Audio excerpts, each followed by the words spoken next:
यूं तो यूनिवर्सिटी में रैगिंग पर पूरी तरह से रोक है, फिर भी कुछ छात्र जूनियर की रैगिंग करते हैं और उनके खौफ के कारण उनकी कोई शिकायत भी नहीं करता। वैसे सीधे साधे पढ़ने लिखने वाले सीनियर छात्र कभी किसी जूनियर की रैगिंग नहीं करते या उनके साथ कोई बदसलूकी या बुरा व्यवहार नहीं करते। उनको सिर्फ अपनी पढ़ाई से ही मतलब होता है। लेकिन जो छात्र रैगिंग करते हैं उनमें से अधिकांश बड़े घर के बिगड़े लड़के होते हैं जो यूनिवर्सिटी में मुख्य रूप से मस्ती करने के लिए ही आते हैं, और ऐसे छात्र ही यूनिवर्सिटी को बदनाम भी करते हैं। इन छात्रों का अक्सर कुछ नेताओं और कुछ बड़े अधिकारियों व माफियाओं से भी संबंध होता है और उन्हीं के दम पर उनकी दादागिरी चलती है।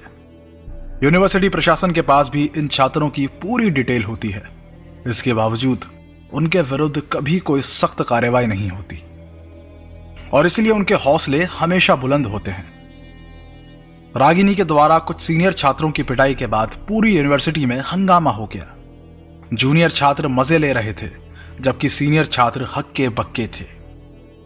आज तक किसी जूनियर छात्र ने इतनी हिम्मत नहीं की थी कि किसी सीनियर छात्र पर हाथ उठाता, पर आज एक जूनियर के हाथों सीनियर्स का इस तरह पिट जाना, यह तो एक अजूबा था, और वो भी एक लड़की के हाथों।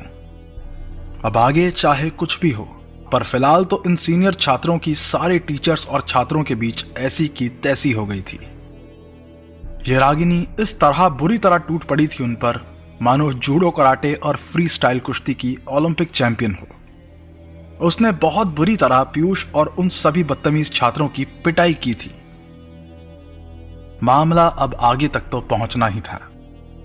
रागिनी पर कैंपस में खुल्लम खुल्ला मारपीट करने, पढ़ाई का माहौल बिगाड़ने का इल्जाम लगा। रागिनी ने इसे रैगिंग का मुद्दा बताते हुए एंटी रैगिंग कमेटी में शिकायत की। उसने सीनियर्स पर इल्जाम लगाया कि रैगिंग के बहाने वो मेरी इज्जत से खिलवाड़ करना चाहते थे, मेरे से बदतमीजी और बदसलूकी कर रहे थे, इसलिए उन्हें सबक सिखाना जरूरी था जिससे आगे कभी भी वो किसी जूनियर लड़की के साथ इस तरह बदसलूकी से पेश ना आए। परंतु पीयूष और उसके साथियों ने रैगिंग करने से इनकार कर दिया। उन्होंने कहा कि लड़की पहली बार कैंपस में आई और क्लास आदि की जानकारी के लिए खुद ही हमारे पास आई थी, क्योंकि उसे कुछ समझ में नहीं आ रहा था कि उसे कहां जाना है।